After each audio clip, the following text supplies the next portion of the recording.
Your question about people are concerned. Who are these people?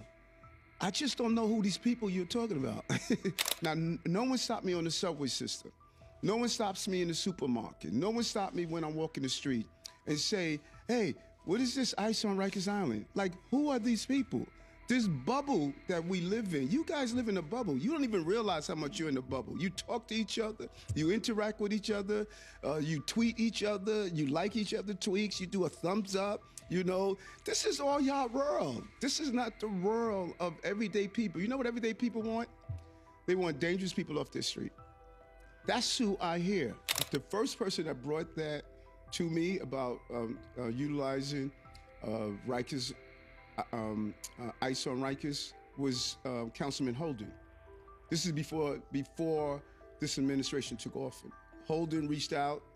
As a matter of fact, I have a few text messages from him that's saying, listen, why aren't we doing this? New York City Mayor Eric Adams faces legal pushback over letting ICE agents onto Rikers Island for immigration enforcement.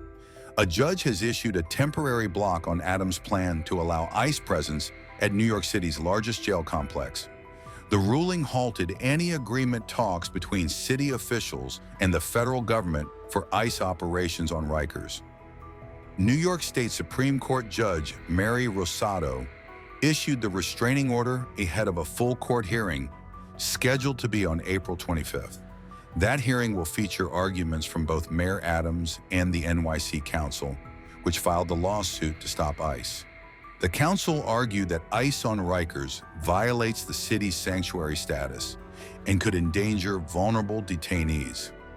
Remember, Adams signed an executive order on April 8th aiming to bring ICE agents to Rikers to help crack down on foreign criminal gangs. He pointed to violent groups like Tren de Aragua and MS-13 as reasons for needing stronger immigration enforcement. Critics say this plan contradicts New York's sanctuary policies and could increase fear among immigrant communities. Federal immigration officials have backed Adams' plan, including U.S. President Trump's border, Czar Tom Homan. Homan has vowed to pressure Adams to support deportations, regardless of sanctuary city protections. The ICE debate comes amid national tension over immigration and enforcement strategies in major urban centers. New Yorkers and a lot of elected officials are still up in arms about ICE being at Rikers Island. It's being said that it's not only violent criminals and gangbangers that are being deported, people with minor infractions are being deported as well. How do you respond to that? Your question about people are concerned. Who are these people? I just don't know who these people you're talking about. Those who cover my town halls are a great way to have a litmus test for what people are feeling on the ground in my town halls. I do senior, older adult town halls. I do youth town halls. I do regular town halls. And I get a feeling of what is concerning people. We have not been in one town hall, not one town hall. Now, no one stopped me on the subway system. No one stops me in the supermarket. No one stopped me when I'm walking the street and say, hey, what is this ice on Rikers Island? Like, who are these people? This bubble that we live in, you guys live in a bubble. You don't even realize how much you're in a bubble. You talk to each other, you interact with each other, you tweet each other, you like each other tweets, you do a thumbs up, you know. This is all y'all world. This is not the world of everyday people. You know what everyday people want? They want dangerous people off their street. That's who I hear. And so the first deputy mayor is dealing with that. This case is in court. I'm not going to do anything to get in the way of that. Let the first deputy mayor and the court plays out. And whatever way it goes, I'm going to follow the rule. You know, Mr. Mayor, the public advocate was on my show last week. Oh, that's the people. Okay. It starts with him and a few other people. So let me say this. Let me say this. Yeah. Let me say this, JR. Think about this for a moment. Public advocate wakes up at noon. He takes a nap until 2. He goes look around the fort to make sure the guards are awake, and then he go back and take another nap. Then he looks at the press and say, my job for over $200,000 is to find a way to criticize Eric or something. He leaves the fort with a security detail. He has the army protecting him in that fort. And then he's going to talk about everyday New Yorkers, how they should be safe or not. Are you kidding me? Are you kidding me? Should I take him seriously? My take on that is that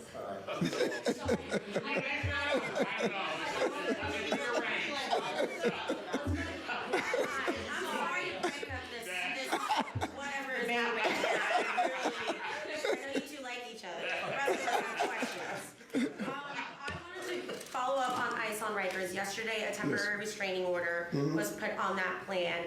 Your thoughts about that? And then it seems like this could get caught up in the courts. Would you ditch that effort for something else? Or why not talk to the city council who sued you about this? They said that you guys haven't had any type of communications about this particular plan. As I stated, this is in the courts. First Deputy Mayor, if you want to do a gaggle with him, he can answer all those questions. So can we arrange for him to do a gaggle with him? Because I don't do anything to interfere with what's in the court. But you're the mayor of the city. If he wouldn't be able to sign the executive order if you didn't give him that authority. So it does have to deal with you. I'm glad you stated that I'm the mayor of the city, and with that power of being the mayor, I have the ability to delegate to competent people in my administration. And thank God I do have a competent team that I can hand over items to, like closing Rikers, like dealing with funding for our infrastructure. There are a host of things. And as the mayor, if you don't know how to delegate and ensure people can do the job, you're going to have a problem. And so I delegated the issue to the deputy mayor, and the press office sent over a statement yesterday, and I will refer you to that statement. It's in court. Let the court handle it. Wanting ICE back on Rikers. I guess, what is your hesitance maybe now to speak, a little bit more about it, maybe just its impact and its importance? You know what's interesting? The first person that brought that to me about utilizing Rikers, ICE on Rikers was Councilman Holden. This is before this administration took office. Holden reached out.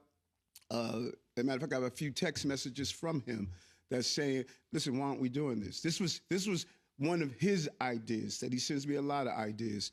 But again, it's not a fear of speaking of anything. It's in court. I respect the judicial process. It's in court. Why delegated to the first deputy mayor if I'm going to, all of a sudden say, I don't want to hijack the conversation. It's in court, and the Democratic member of the council is part of the Speaker's caucus. He was the one that brought this. He was the first one that talked about this pre this administration getting in office. And so I think that's part of the conversation, to speak with him and say, tell us about the conversation you had with Eric pre this administration getting in office, and he was advocating. He was almost annoying me on, hey, huh? So all of this mystery, this is not a mystery. This is something that he thought of, and, now that it's in court, let the court decide it. And, maybe the speaker should call him in as part of her witness to see how long he wanted this.